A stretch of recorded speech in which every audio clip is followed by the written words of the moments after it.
Limbdi highway પર નદીના વહેણ વહેતા હોય એવા દ્રશ્યો સર્જાયા છે। લીંબડી રાજકોટ હાઈવે પર આવેલા એપીએમસી માર્કેટયાર્ડ પાસે નેશનલ હાઈવે પર વહેતી નદી જેવા દ્રશ્યો જોવા મળ્યા છે।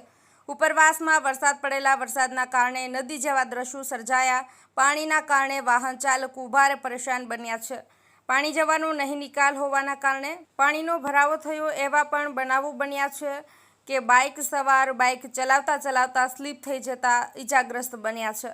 જવાબદાર તંત્ર દ્વારા આ પાણીનો તાત્કાલિક નિકાલ કરવામાં આવે તો કોઈ અનિચ્છનીય ઘટના ન ઘટે। નેશનલ હાઈવે પર આવેલા હોટલ, ગેરેજ તેમજ અન્ય દુકાનદારો આ ભરેલા પાણીથી પરેશાન બન્યા છે।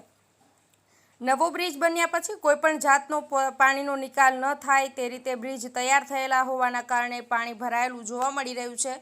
જો આ પાણીના કારણે કોઈ અકસ્માત સર્જાય તો જવાબદાર કોણ તે પણ ચર્ચાઓ ચર્ચાઈ રહી છે। અહેવાલ કલ્પેશ વાઢેર, લોકાર્પણ।